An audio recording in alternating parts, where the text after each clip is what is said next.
their demand for a 50% representation of women in the Loya Jirga discussions. Our government refused to back them, arguing that even in the United States there was only a 14% representation of women in the House and Senate. How could they possibly require the Afghan women should have 50% representation? The Afghan women responded, "Just because you are backward doesn't mean we have to be."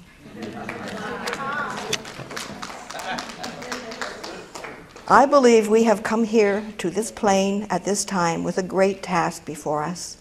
We are called to save humanity from itself, from greed, from apathy, from aggression. It can seem to be an insurmountable problem or an amazing opportunity. I hope you will see it as an opportunity. If we continue to do things as we've done them, we will get the same results.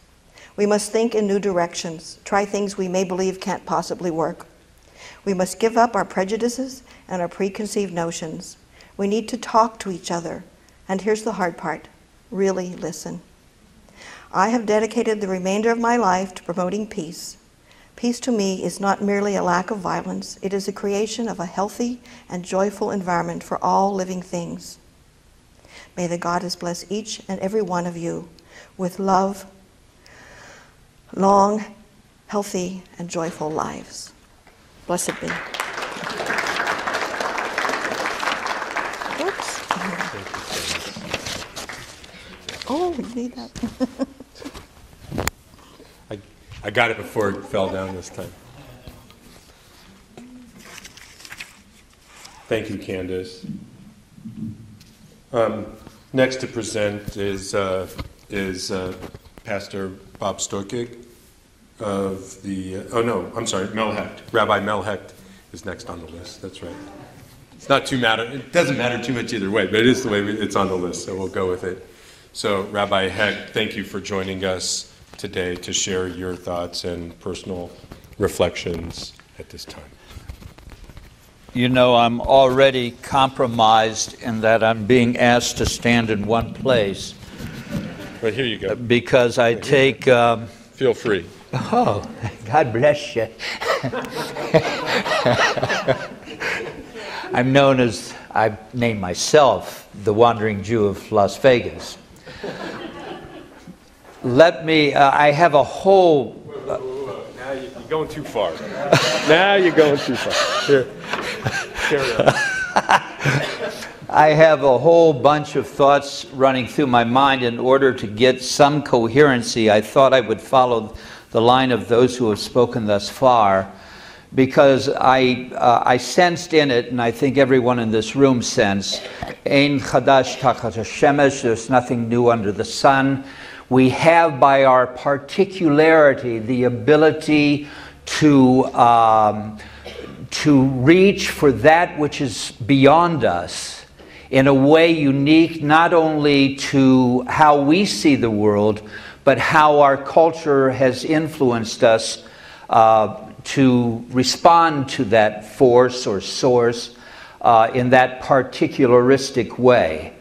But as the word shalom comes from the Hebrew word shilem, peace means becoming whole, becoming complete. There's, I also sensed in Johnny Bob's remarks about the Shoshone being divided over here and over there and elsewhere, we were Bedouin, nomads, we were tribal.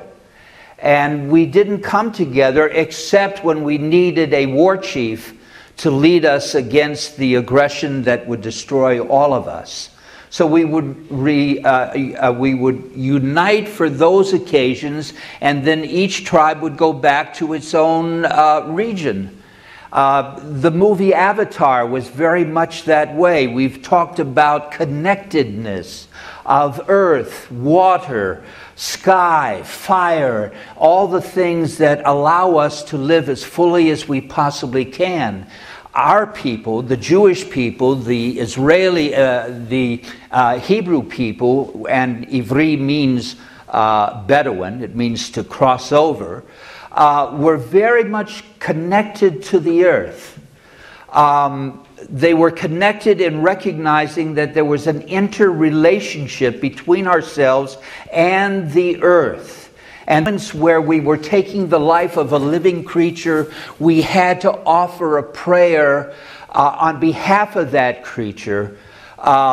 If we were going to go to war, we had to offer a sacrifice for the possibility that we may take a human life. And we had to ask God's forgiveness, but the reality mandated that in order to survive, we had to act. So you have Isaiah saying, they shall beat their swords into plowshares, their spears into pruning hooks. And then you have, I think, Micah, who reverses that. Because we have both realities. Our ultimate aim is to create shalom, salam.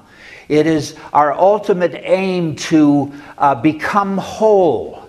But each from the disparate parts that make up our lives and our culture and our way of relating. That's what I loved about the movie Avatar, because in our tradition, Breshit bara Elohim, in a beginning, God created a world.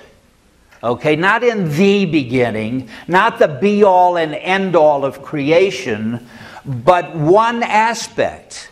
A recognition, because our people were in the crossroads of civilization, that we're not the only act in town. We would have liked to be the other guys at times, you know, but we recognized that we had to learn to live with the reality that God has many covenants. Are you not like unto the Ethiopians unto me? Did I not bring up this group from Kaftar and the like? Recognizing that there are covenants that are unique and necessary for the ultimate shalom of the world, the ultimate coming together. Each individual tribe, each individual society, each individual culture has a role in playing that. Also, remember, you made comment about there being so few here. In our Testament, it says, Sha'ar Yashuv, the saving remnant, not the majority. It's never the majority that has accomplished anything in the world.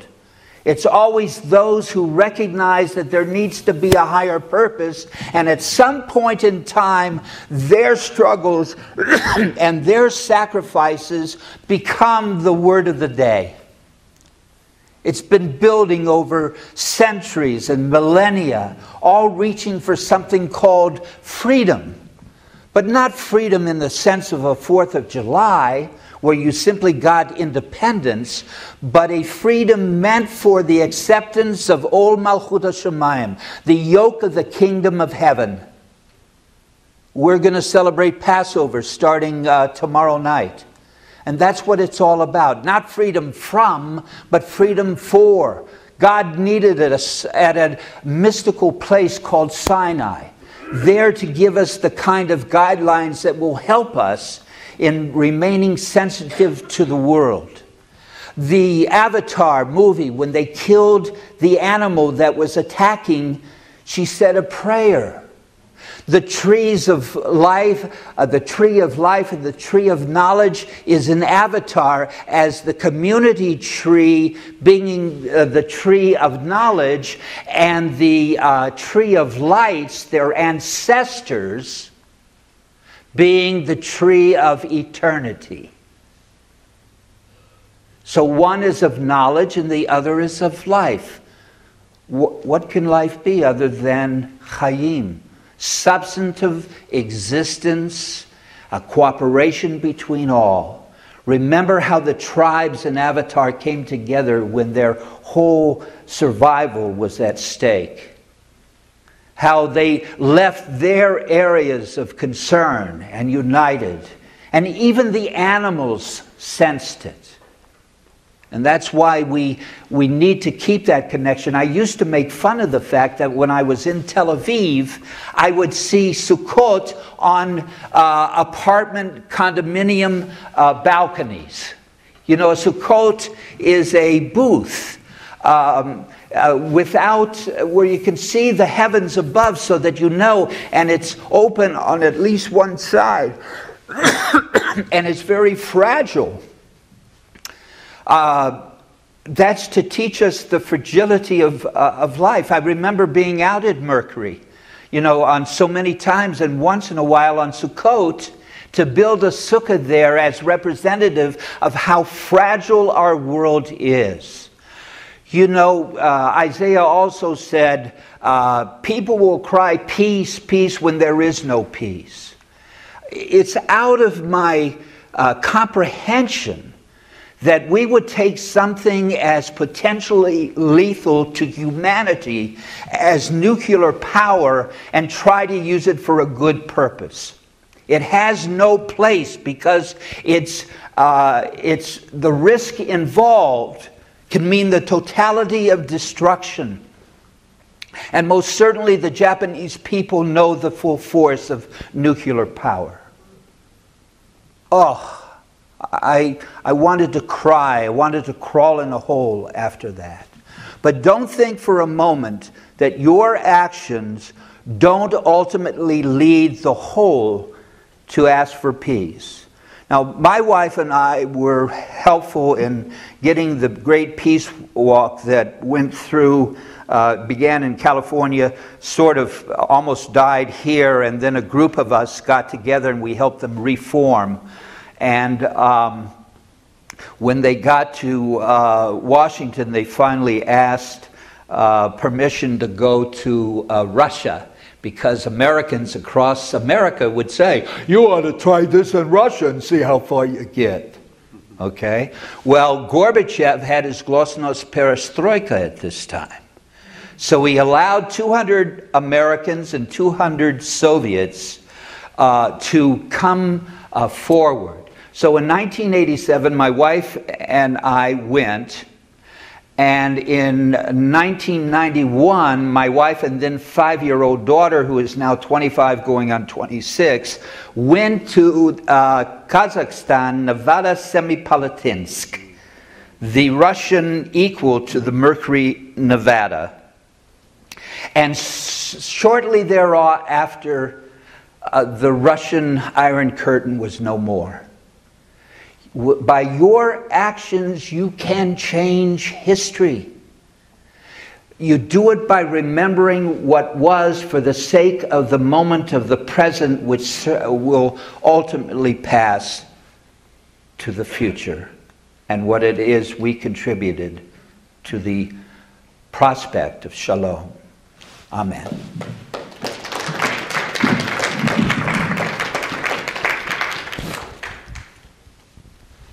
I got to give this all back.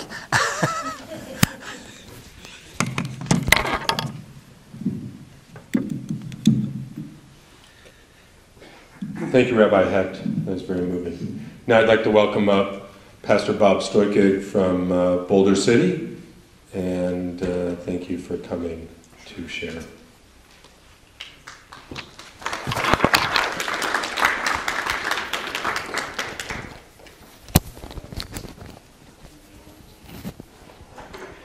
See, it was important to me that Rabbi Hecht preceded me because we've been on panels together so often. I knew that he would quote Isaiah, and I had a hunch that he would quote Micah, two texts that have informed my own spirituality.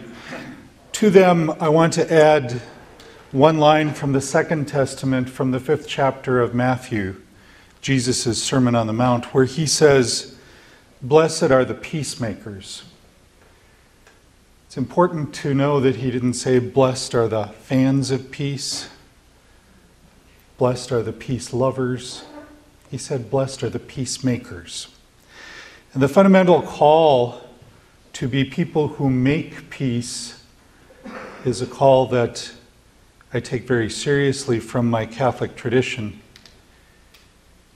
8 years ago, I became involved in the deepening of the peace process in Northern Ireland. When I first got engaged in this work, I thought, why would a guy who grew up in Montana and lives and works in Nevada be engaged in something in the north of Ireland? However, I had the opportunity to become involved with a group of Presbyterian